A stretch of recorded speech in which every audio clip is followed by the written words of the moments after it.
Hey guys, happy 2016! Let's break the year in with a long-awaited theory video. Today, we're going to be taking a look at the UNSC Infinity and what the future of the UNSC's flagship may be.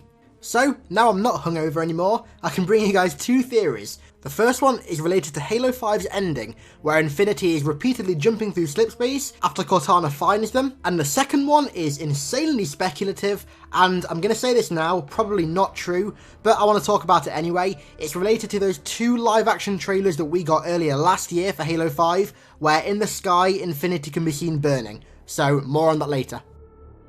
Okay, so Theory 1 centres heavily around Halo 5's ending, and where Infinity will go directly after that. So during the ending, Cortana jumps to the bridge of the Infinity, after finally finding Infinity after so long, and Infinity goes through a bunch of random slipspace jumps to escape from her and the Guardians.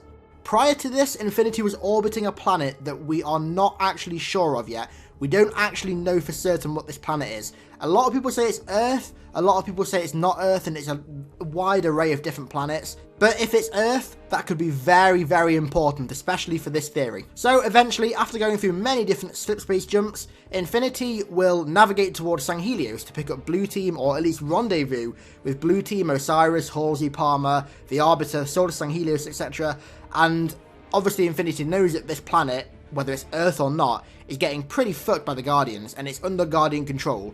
They might ask for the Swords of Sanghelios to come and help them retake this planet and the space around the planet, and after all that humanity has done for Sangheli, and likewise Sangheli's done for humanity, they'd probably help each other out again, and I could imagine that the Sword of Sanghelios would get on Infinity and come back to that planet with them and help them stop the Guardians.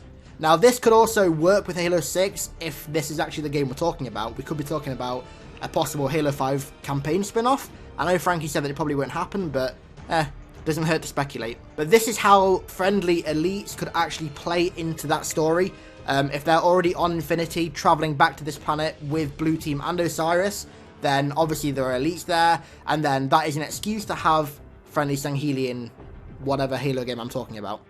Another possibility is that instead of the Sword of Sanghelios going back to this planet with Infinity, the Sword of Sanghelios and Infinity try and track Cortana, because when she jumped to Infinity, she had to leave some sort of digital imprint on the ship when she jumped to it that the Infinity could use to track her. I mean, the Infinity is the UNSC's flagship. I refuse to believe they don't have even maybe some experimental technology on board that could be used to track an AI's digital imprint to their current location. Maybe even the Artemis tracking system that Osiris could do it. Either way, I think that this would be a common goal for both the Sword of Sanghelios and humanity, and would be a perfect reason for them to work together once again, fight together once again, to achieve a common goal of stopping Cortana and the Guardians, and the Warden as well, because obviously the Warden is still alive. We learned that from Cannon Fodder a few days ago. The Warden is still alive, he's not dead. Whether that's a good thing gameplay-wise or a bad thing, I'll let you guys decide.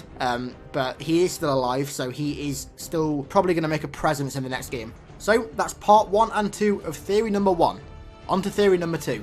Now, again, I must reinstate the fact that this is super speculative, and it's probably not going to happen. I mean, if this does happen and Halo 6 does play out like this, I want every single one of you to email 343 and Bravo and anybody else that works at 343 and tell them to hire me as the lead writer of any of their future games immediately. If this turns out to be correct, I want all of your guys' word that you will do that for me, okay? You guys will do that for me. Okay, so as I've already said, this theory is centered around those two trailers that we got earlier last year, the live-action trailers with Chief and Locke, and in the background of both of those trailers, Infinity is burning and severely damaged, and obviously the ground that Chief and Locke are walking on is also severely burnt and damaged and destroyed, and it looks like a city has been leveled, or there's been so much shit that's fallen from the sky and destroyed buildings and stuff. Either way, this entire area has been completely leveled and destroyed. I refuse to believe that having Infinity in the sky burning destroyed is just advertising just false advertising. I mean, it probably is, but I can't wrap my head around the fact that that is there for no reason, not even foreshadowing for future games. Further support from this comes from, I think it was in one of the last episodes of The Sprint, Frank O'Connor said that ever since the ending, or during the writing process of Halo 4, 343 have had the story of Halo 5 and 6, and possibly even further than that in the future, laid out, and they kind of know where they're going to go. So why was the original Halo on Xbox One trailer that we got at E3 2013 with Chief in the cloak, why was that not in Halo 5? Why is there concept art for achievements in Halo 5 with Chief wearing this cloak on his own in the desert? Why is there concept art for that and that not in the game?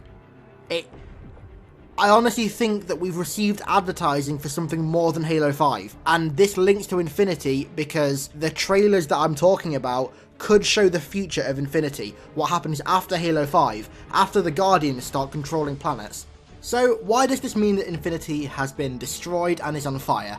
Well, like I said before, the Guardians singing and sending out those pulse waves knocked all the power and energy out of many ships orbiting this planet, and the orbital max stations as well. And if Infinity was anywhere below these, closer to the planet, then obviously the max station may have floated down, hit Infinity, destroyed it, caused a load of debris to come falling down to the planet and level like a city or something. Or maybe Infinity was hit by the Guardian song, if that's what you call it, hit by the Guardian's pulse wave, and maybe it was an extra strong pulse wave, and it did a shit ton of damage to Infinity, and destroyed part of it. I don't know. As I said, this is a really speculative theory, and it's probably not true, but I thought I'd get it out there anyway, because it's something that I've actually been kind of speculating about for a while now, ever since I played the campaign, and a lot of the stuff from these commercials wasn't actually in the campaign. I kind of started speculating about whether the commercials that we got were just false advertising, or whether they were part of a greater picture,